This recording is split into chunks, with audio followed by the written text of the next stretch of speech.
The Night Before Kindergarten by Natasha Wing, illustrated by Julie Durrell. Before we read the book, we're going to skim through the illustrations. We're going to talk about what you think the story is about and how the child prepared for the night before kindergarten. Look at the illustration on the front cover. I'll point out some interesting details that you find.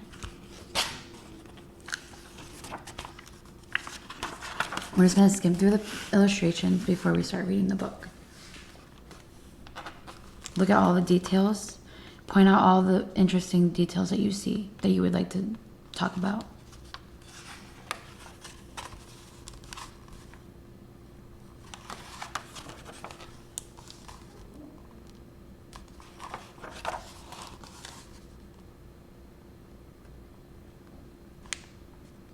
Look at all the details.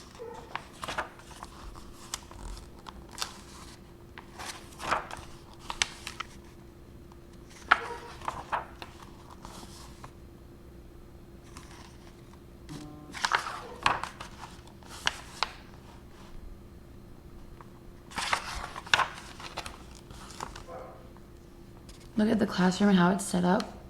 Talk about the details and how it might be different from your classroom that you're currently in now. And how it could be the same.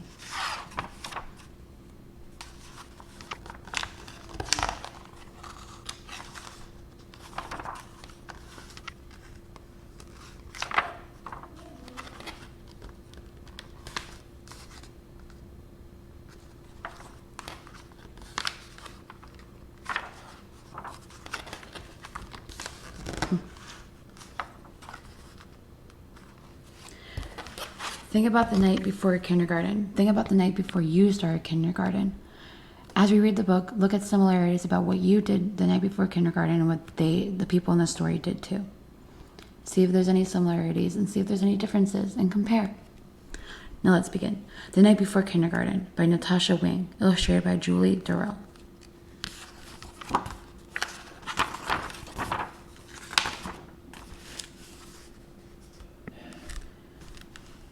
It was the night before kindergarten, and as they prepared, kids were excited and a little bit scared.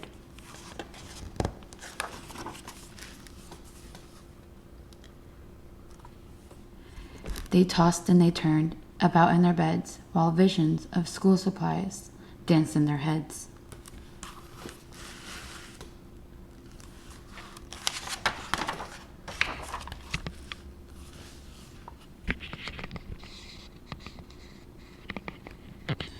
Erasers and crayons and pencils galore were stuffed in their backpacks and set by the door.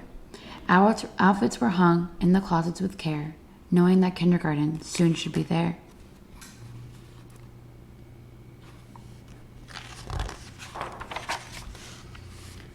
In the morning it came. School starts today. Would the teacher be nice? Would they still get to play? Faces were washed and teeth were brushed white. Kids posed for pictures with eyes sparkling bright. Parents packed snacks and kids hopped in cars as if they were boarding a spaceship to Mars.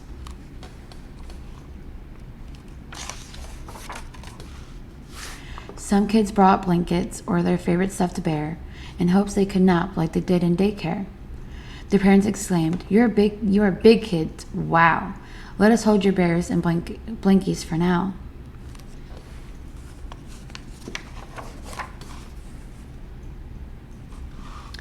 The parents were worried their children would cry if they left them at school with just a goodbye. So they told their darlings, if you want, we can stay and make sure that everything will be A-okay.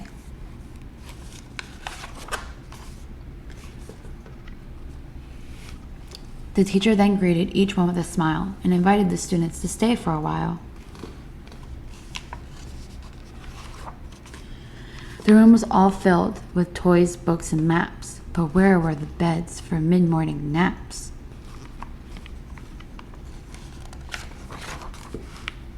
They colored and painted and played Simon Says,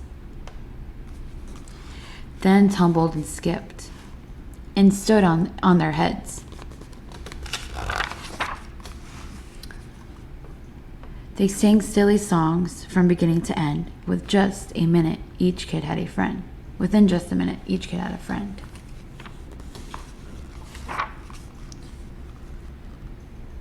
The children were happy. They loved Miss Sunrise.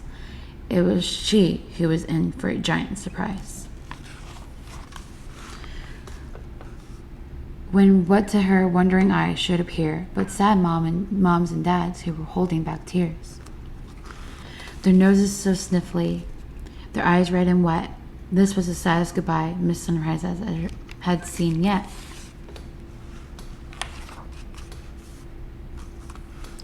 She gathered the grown-ups on the magical rug. They sent them away after one final hug.